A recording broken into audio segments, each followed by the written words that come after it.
Hey, what's up, guys? It's October 7th, 2018, just the beginning of the primetime quarter 4 season. For all you Amazon FBA sellers out there, I wanted to make a little video about all the big struggles that any Amazon seller is going to be facing and what they may already be facing. So I made a little post in my Facebook group and pretty much asked anyone what their biggest struggles are. So we're doing a live stream today, and before I jump into this, we're going to be talking a lot about setting up your taxes, profitability, getting reviews, optimizing your listing, using search terms effectively in your back end. What's up, Collie Park? You're always in these live streams. What's up? How you doing, man? Even some style guides on how to kind of perfect your listing, because anytime you don't abide by Amazon's rules, you're going to fall into some problems. They're not going to be popping up and giving you all the search ranking that you deserve. Hey, what's up, Chaz? How you doing, man? So I just wanted to go over some of these little struggles that people were mentioning, and a lot of them, are some of the basics like product research, finding high demand products that are still profitable, and I'm going to jump all into that in just a minute here. Also looking about PPC, and some people are even complaining about their storage fees. Hey, that's good to hear. You're doing good down in Cali, man. Collie Park. It's raining out here, but it's a Sunday, so rainy days in Seattle are nice and relaxing.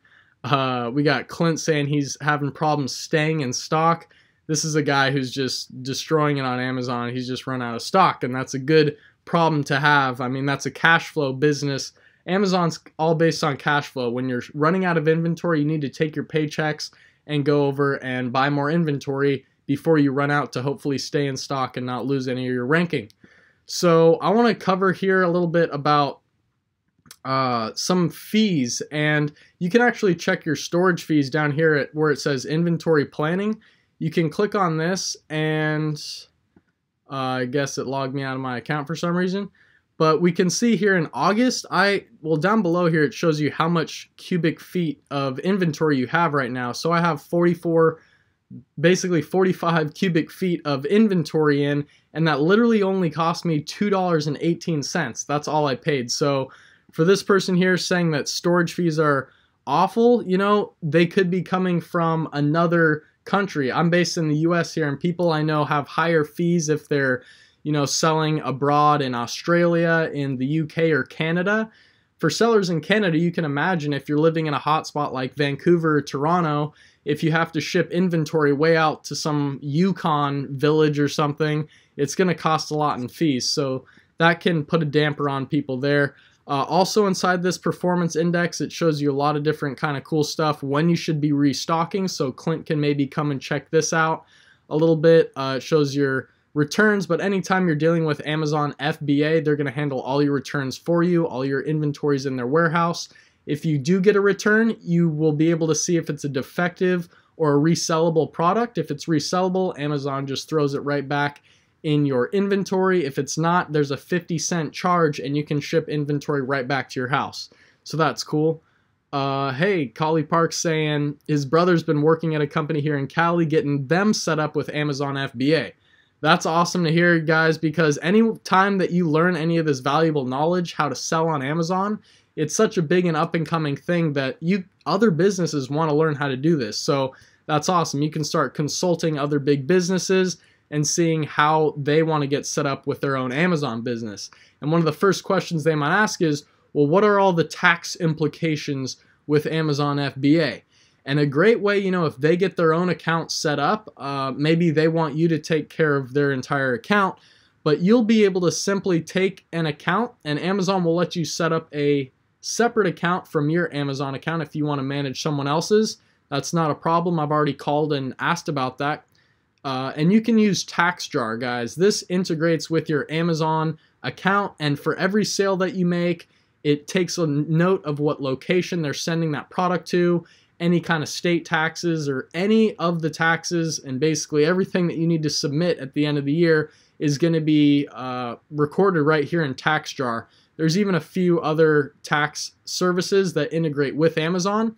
So that's a great way to just set up your taxes. You can visit their website for more on that.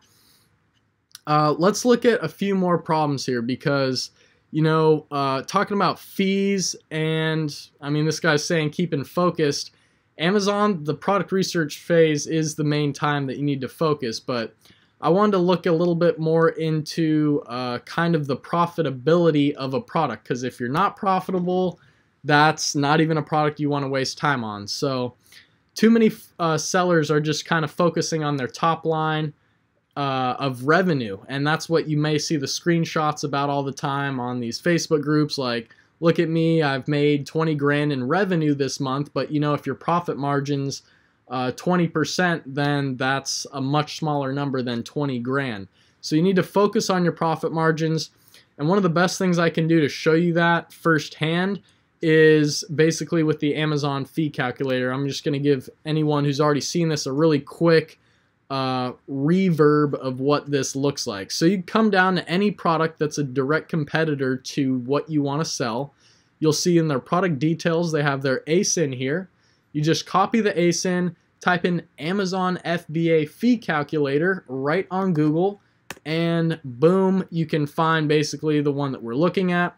It's going to take the product size, dimensions, and weight, and then you just put it in for what you're paying for the product, what it's selling for on Amazon. You put that here at the top, so we can say we're selling for $19.99. We can estimate it's about $1 to ship. And then, of course, if we're sourcing overseas, we'll go to Alibaba.com and find our product, negotiate with maybe a handful of suppliers to find the best supplier in the end, and then we're going to put our cost of what that product is. So maybe we can get it for $3.50. So with shipping, it's $4.50.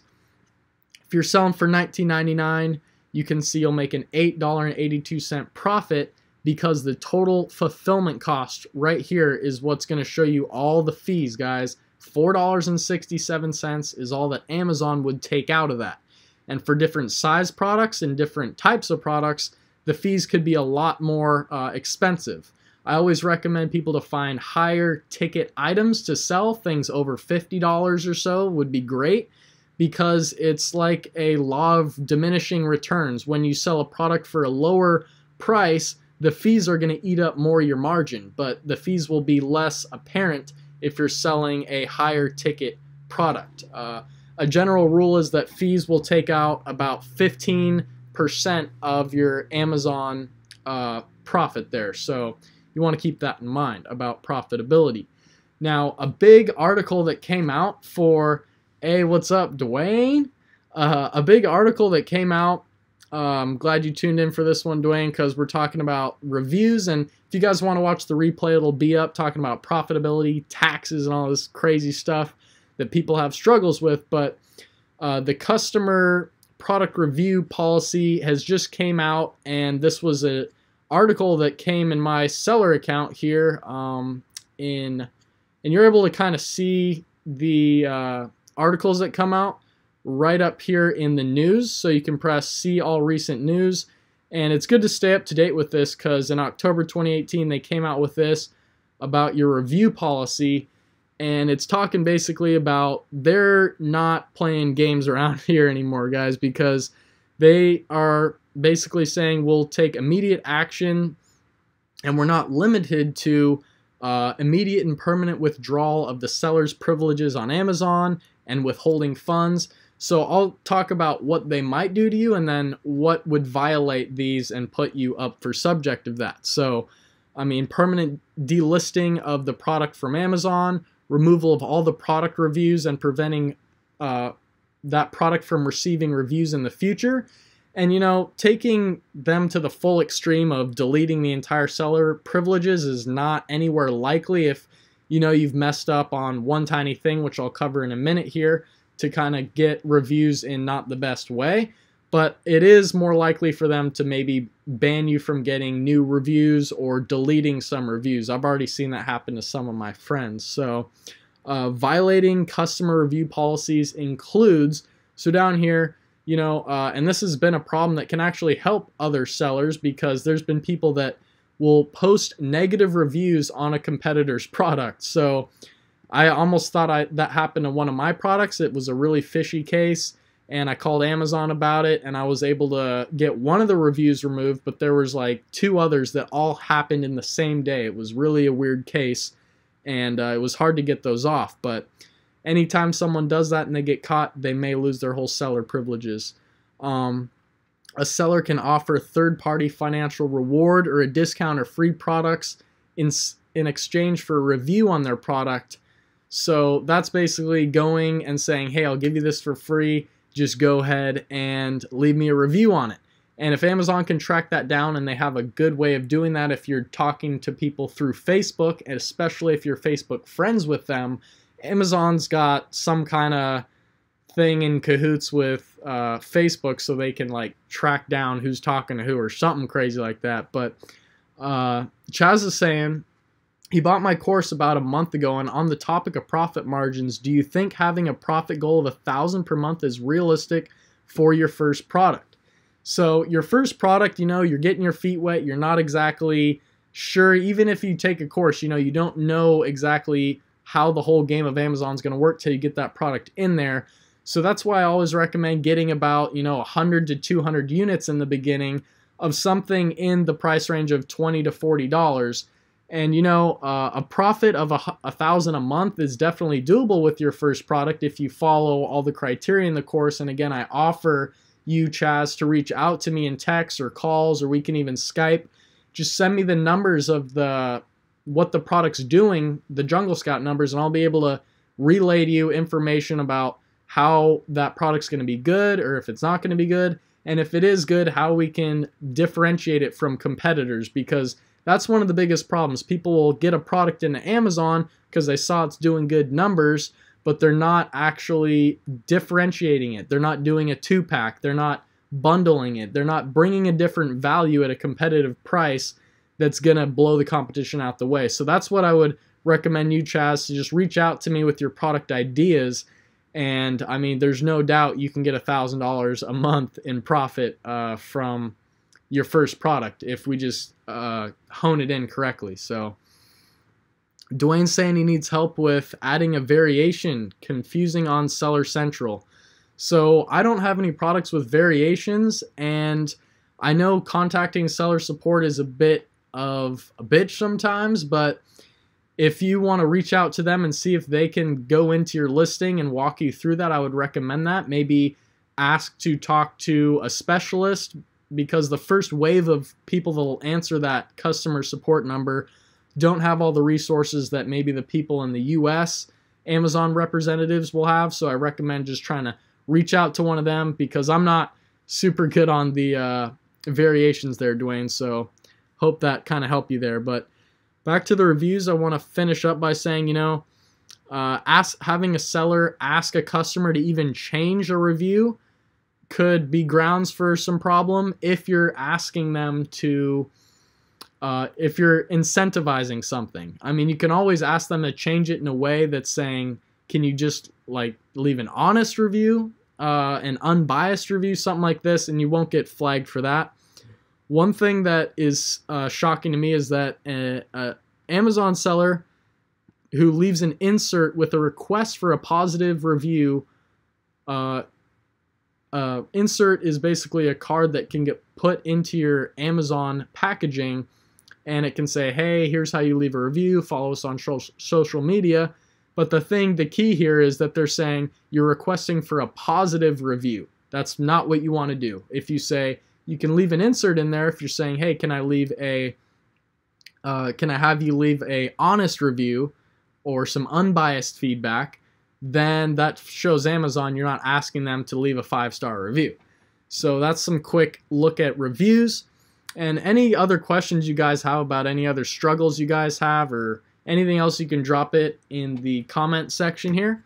I want to talk about optimizing your listings for search, because getting your product ranked in Amazon is the #1 thing, and this kind of goes hand in hand with PPC and launching your products, because there's launch services out there that are just, you know, will charge you $500 to get initiated into the launch, and then you have all the product costs that you're giving away to customers.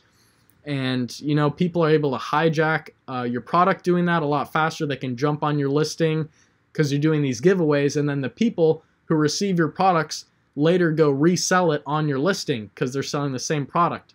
So that's something to watch out for. Instead, I like to just optimize my listing. So this is talking about how you can show up more in your searches right out the gate without any even advertising. So you should focus your titles into actually being 60, in your first 60 characters of your title are the most crucial. This is what is according to Amazon, and this is probably the keywords that's going to rank the heaviest in Amazon.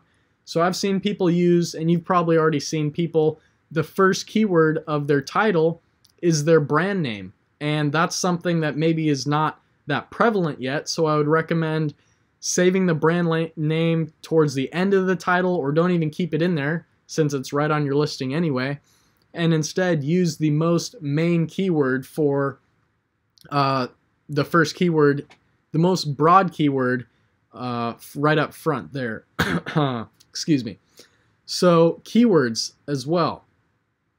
Your search terms are going to be all in your title, in your bullet points, and in your back end of your product, as well as in your description. So one of the things to look out for your search terms are, don't include variants of the same thing. That's just taking up space. And Amazon actually only keeps 250 characters in your back end as applicable keywords. So you don't want to say 80 gigabytes as one word and then 80 space gigabyte. That's just a common variation of the same term that Amazon already knows what that means. So another little article here on search terms and how to use them effectively is, right here it says Amazon's term length is 250 bytes. And bytes are different than characters. What a byte is actually, if you can see my screen here, you can see this letter down here, the A with the 2 dots above it. This is for like another language. For instance, German has different letters with other characters above it. But you don't have to worry about that if you're in the US. Every character has 1 byte to it in the US alphabet, in the English alphabet, so don't worry about that. 250 bytes means 250 characters. They say stay under the length limit, include synonyms, include spelling variations, no need for misspelling. So a lot of times people will misspell keywords or put them in Spanish and hope that helps them. You want to separate your words with spaces, not commas or anything. You don't need to add punctuation. One second. Just grabbing a drink here. And by the way, guys, thanks for everyone that's been subscribed to this channel. We got 2,299 subscribers at this point in time. Absolutely amazing. And we've made, this is, I think, the 250th video if I go into my video manager here. So, absolutely, yeah, 249 videos. The one I'm doing right now is video 250. Started this whole journey May 2017, so about 16 months ago. Absolutely crazy, 250 videos. I'm humbled to bring all you guys this kind of information and get engrossed in this stuff more than I ever have been before. I'm a little under the weather right now, but we're getting at it anyway. You know. Okay, so let's jump into this style guide. So, for your title, they're saying capitalize every first letter of the word here. So, if you capitalize every first letter of your title, obviously it's just good for style. You want to keep your title under 200 characters.